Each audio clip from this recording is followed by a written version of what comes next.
I'm a New York City cab driver, haunted by a mysterious passenger and a sinister song. Now, I have to confront the terrifying entity that has stalked me for years. I've been behind the wheel of a New York City cab for a good 15 years now. 15 long, grueling years of weaving through the chaos, shuttling people from one patch of madness to another. You'd think by now I'd have seen every crazy thing this city could throw at me. But New York, well, this damn place always has another surprise waiting. My name's Jack Carter, and I'm about to explain why sleep doesn't come easy for me anymore. Why every time someone hops into my cab, my hands start to sweat and my heart kicks into overdrive. Why I can't help but tense up at every little flicker of movement in my rearview mirror. It all began on a sticky August night back in 2008. I was new to the job, still full of optimism, thinking I was going to hit it big in the city that never sleeps. The lights of the city twinkled like stars, and the constant buzz of traffic was like a melody I couldn't get enough of. I had parked my cab outside a shabby apartment building in the Bronx, waiting for my next passenger.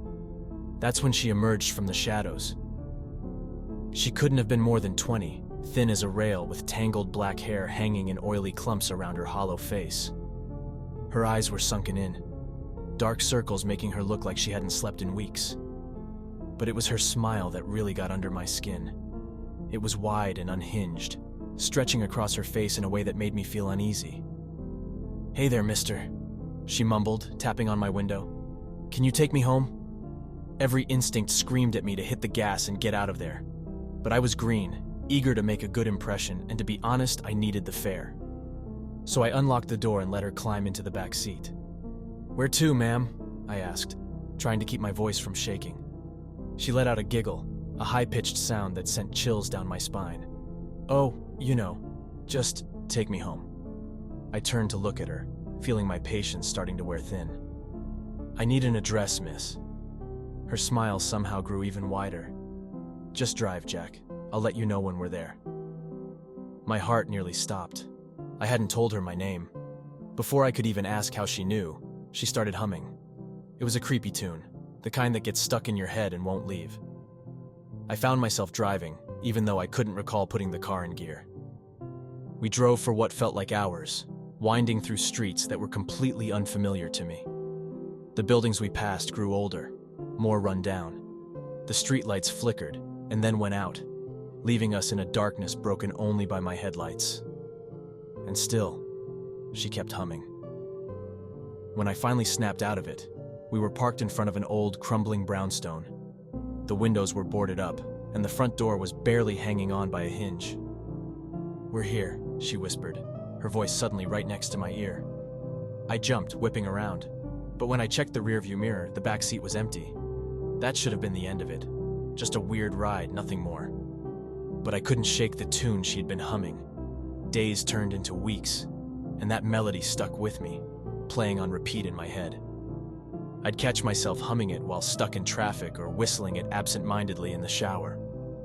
It was there when I went to bed and still there when I woke up. And then the nightmares started. In my dreams, I'd find myself standing in front of that decrepit brownstone, climbing those rickety steps and pushing open that sagging door. Inside it was always dark, always freezing cold, and always I'd hear her giggling, leading me deeper and deeper into the house. I never saw what waited for me in those shadows. I'd always wake up in a cold sweat just before the terror revealed itself. After a month of this, I was a mess. Dark bags under my eyes, jumpier than a cat in a room full of rocking chairs. But I kept driving. What else was I supposed to do? That's when the old man got in. It was a crisp October night, the leaves skittering across the pavement like little lost souls. The old man was standing on a corner in Hell's Kitchen, his frail hand raised to flag me down. He looked ancient, his face a maze of wrinkles, his cloudy eyes staring off into the distance. But there was something about him, a kind of energy that didn't match his frail appearance. "Evening, young man," the old man said as he settled into the back seat. His voice was rough, like gravel being churned in a blender. "Take me to Greenwood Cemetery, would you?" I nodded and pulled away from the curb. "Kinda late for a visit, don't you think?" I tried to make some casual conversation. He let out a dry, raspy chuckle. "Oh, I'm not visiting, son. I'm heading home." I froze, my grip tightening on the wheel. Not this again. "You look a bit shaken, Jack," the old man said, and this time I didn't even bother asking how he knew my name. "Seen something lately that's got you spooked?" I stayed silent, keeping my eyes locked on the road ahead. "It's that girl, isn't it?" he continued. "The one with the eerie smile and the haunting tune?" I slammed on the brakes, the taxi skidding to a halt right in the middle of the street. Horns blared around us, but I couldn't have cared less. "Who are you?" I demanded, spinning around in my seat to face him. "And how do you know about her?" The old man's expression softened, and I could see a hint of pity in his weathered face.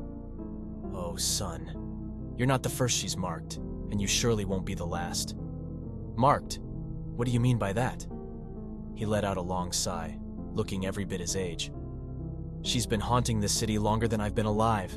She takes a ride, plants that melody in your head, and then she waits." "Waits for what?" "For you to return to that house," he said, his cloudy eyes seeming to pierce right through me.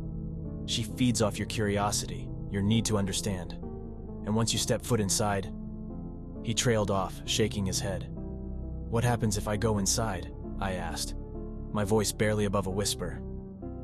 The old man smiled then, and for a fleeting moment, I could see a reflection of that girl's unnerving grin in his face.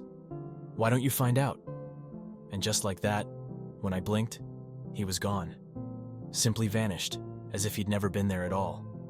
I sat there for what felt like an eternity, ignoring the blaring horns and angry shouts from the other drivers. My mind was spinning, trying to piece together what had happened, what was happening to me. Part of me wanted to shove it all aside, bury it deep, and pretend none of this ever happened. But that damn tune wouldn't let go. It kept humming away in the back of my mind. And now, added to it, was the old man's challenge. "Why don't you find out?" I knew I shouldn't. I knew it was probably a trap, or maybe something even worse. But the need to know, to make sense of it all, was overpowering. Before I realized what I was doing, I was driving. The streets blurred by, familiar sights fading into unknown territory. Somehow, some part of me remembered the way. And then I was there, staring up at that crumbling brownstone. It looked even worse than before, like a dark scar on the face of the city. I sat in my cab for what felt like hours, my hands gripping the steering wheel, my heart pounding in my chest. The tune in my head had grown louder, more insistent. Finally, I opened the door and stepped out. The street was eerily silent, empty. Not even the usual hum of the city reached this forgotten corner. As I approached the house, the porch steps groaned under my weight. The broken door swung open at my touch, revealing a yawning darkness inside. I stood at the threshold, every instinct screaming at me to turn back, to get in my cab and drive until there was no more road. But the song was calling me, and I knew, with a bone-deep certainty that chilled me to the core, that I had to find out. I had to see. Taking a deep breath, I stepped inside. The door slammed shut behind me, plunging me into darkness. And somewhere in the depths of the house, I heard her giggle. "Welcome home, Jack," she said. "I've been waiting for you." The darkness inside that house was more than just an absence of light. It felt alive, like it was pressing down on me, wrapping around me. I instinctively reached for my phone, hoping for a sliver of light, but my pockets were empty. Had I left it in the cab, or had it just ceased to exist in this twisted place? "Jack," her voice whispered, echoing all around me, coming from nowhere and everywhere at once. "Come, find me." I stumbled forward, hands outstretched, groping through what I could only guess was a hallway. The floorboards groaned under my feet, and it felt like they were shifting beneath me, as if the house itself was moving, alive and aware. As I pushed deeper into the house, strange memories started flooding my mind, but they weren't mine. They were vivid, like snapshots of other lives. I saw a young woman in a flapper dress, laughing as she climbed into a Model T taxi.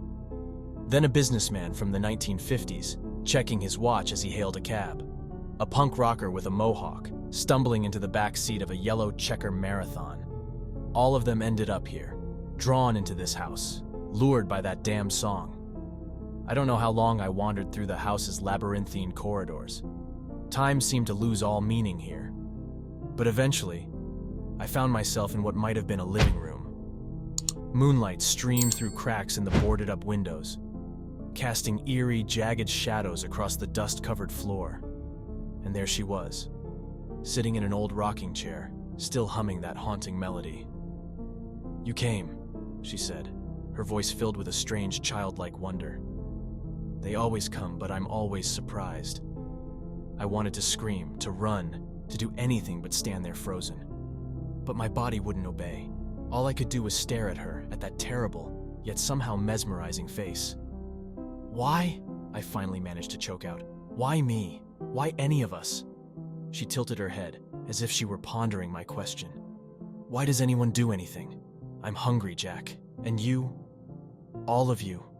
You feed me so well." As she spoke, her form began to shift. Her skin rippled like melting wax, her features morphing from one face to another. One moment she was the young woman I'd picked up. The next, an old crone. Then a child. And then something else entirely. Something monstrous. Something I could barely comprehend. "What are you?" I whispered, though a part of me was terrified of the answer. She laughed, and the sound reverberated through the house, echoing off the walls and through my bones. "I'm the fare you pick up on a stormy night. I'm the shadow that flickers in your rearview mirror. I'm the song that burrows into your mind and never leaves." She stood up from the chair, moving toward me with an unnatural, fluid grace. "But most of all, Jack, I'm hungry." As she reached for me, the paralysis that held me broke, and I turned and ran. I crashed through the twisting hallways, doors appearing and vanishing as I fled, stairs leading to dead ends, all the while hearing her laughter chasing me, growing louder. I don't know how I managed it, but I found myself back at the front door. It was open now, and beyond it was the street. My taxi sat there looking like the only sane thing in this nightmare. I burst out of the house, gasping for air as if I'd been drowning. I threw myself into the driver's seat, my hands trembling as I jammed the keys into the ignition. As the engine roared to life, I glanced back at the house. She was standing in the doorway, her form still shifting, still changing. But that smile, that terrible, wide smile, remained the same. "See you soon, Jack," she called out as I tore away from the curb.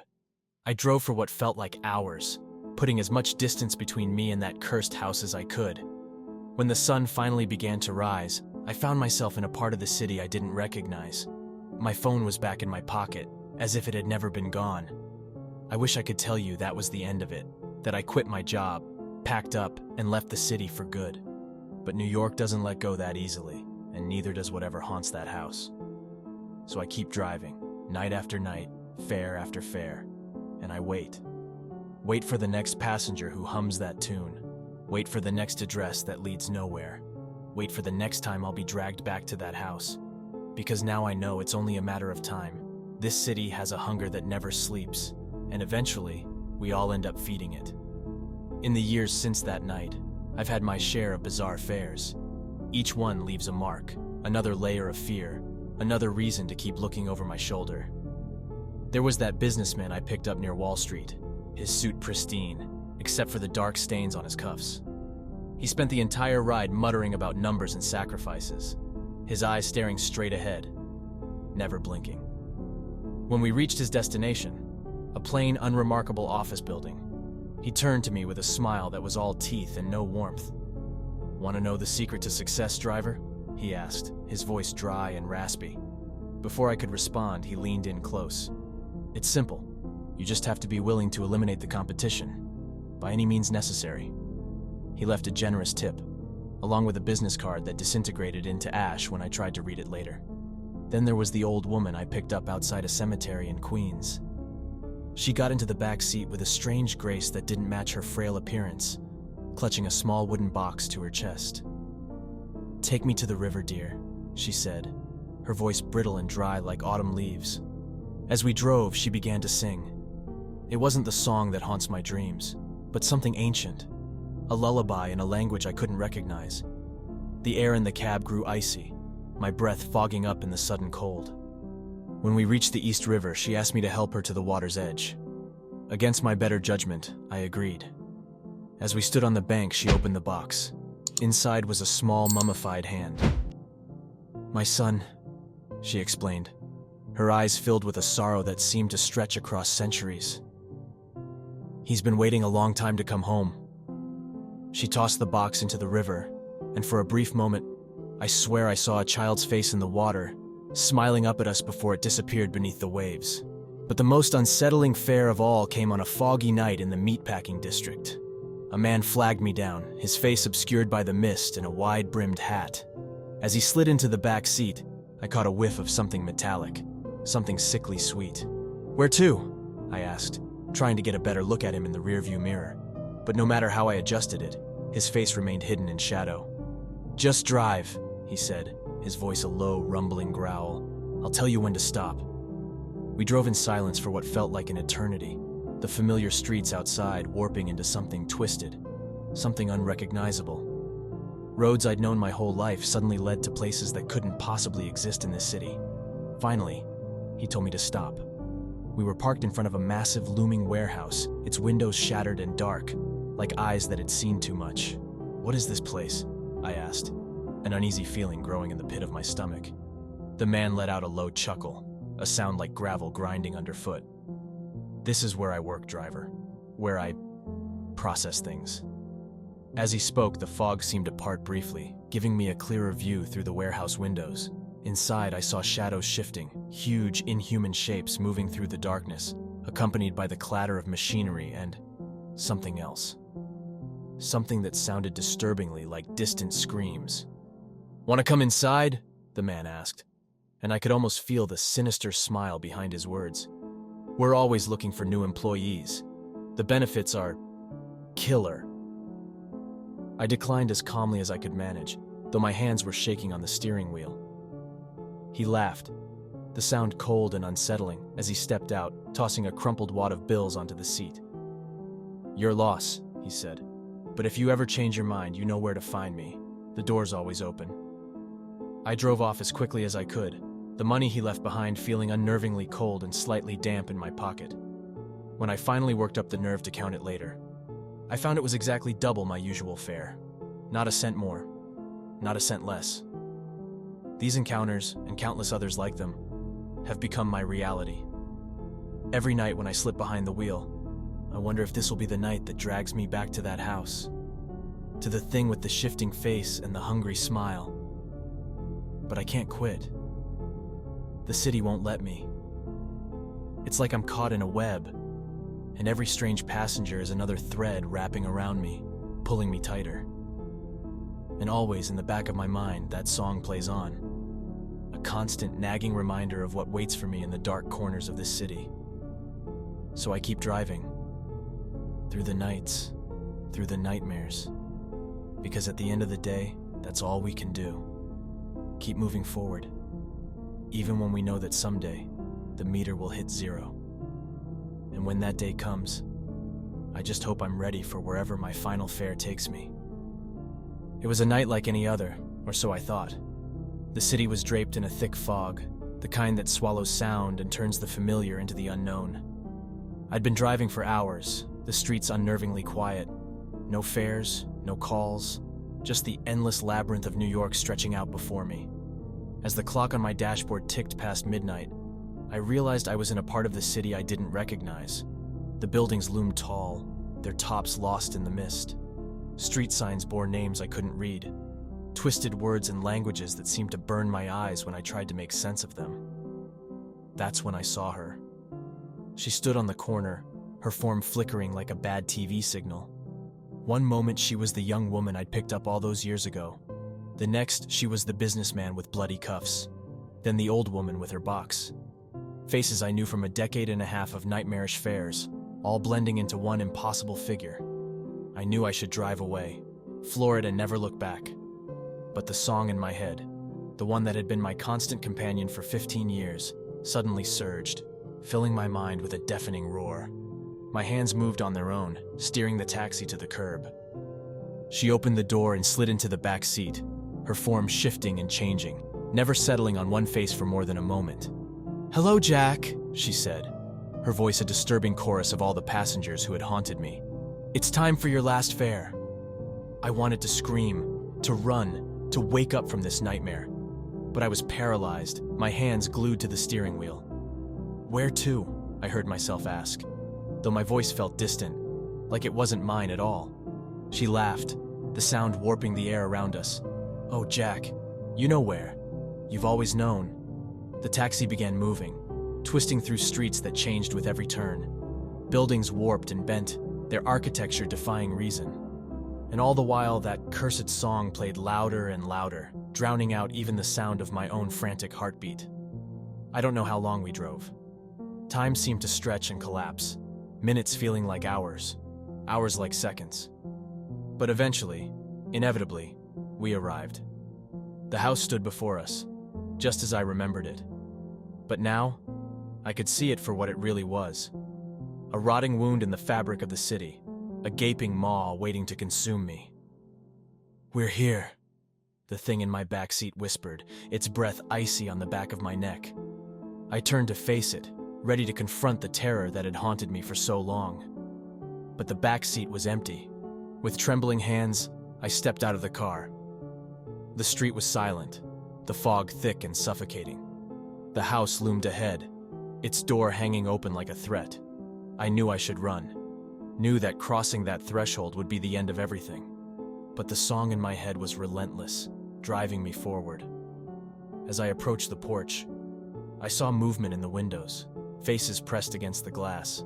All the souls I'd ferried over the years, their hollow eyes watching me, their mouths moving in silent screams. I reached for the doorknob, my hand shaking uncontrollably. This was it, the end of the line. But just as I was about to turn it, a car horn blared behind me. I spun around to see a taxi, my taxi idling at the curb. The driver's door was open, and behind the wheel sat me. It was me as I had been 15 years ago, young and full of hope, blissfully unaware of the horrors that awaited. He looked at me with a mix of pity and determination. "Get in," he called out. "This isn't where your journey ends." I hesitated, torn between the twisted familiarity of the house and the impossible hope of escape. The song in my head screamed at me to step inside. But in that moment I realized something. The song, the house, the thing with the shifting face. They only had power because I let them. Because I kept coming back, kept picking up fares, kept feeding the city's insatiable hunger. With one last look at the house and the lost souls trapped inside, I made my choice. I ran to the taxi, diving into the passenger seat. My younger self grinned at me, the familiar glint of excitement in his eyes. "Ready for one last ride?" I nodded, unable to find the words. He threw the taxi into gear and we sped away from the curb. As we drove, the fog began to lift. The twisted nightmare streets straightened out, becoming the New York I knew. "Where are we going?" I finally asked, my voice barely above a whisper. My younger self shrugged. "Anywhere but here. Sometimes the only way to win is to change the game." As we crossed the bridge out of Manhattan, I felt a weight lift off my shoulders. The song in my head, my tormentor for 15 long years, finally faded into silence. I don't know what lies ahead, outside the city limits. I don't know if I'll ever truly escape the horrors I've seen, the passengers I've carried. But for the first time in what feels like forever, I'm not afraid to find out. Because sometimes, the most important journey is the one that takes you away from where you've been. As the city skyline faded in the rearview mirror, I closed my eyes and let out a long, shaky breath. Whatever comes next, I'm finally free from the yellow cage that's held me for so long. And somewhere in the distance, I swear I could hear the sound of a meter clicking to a stop.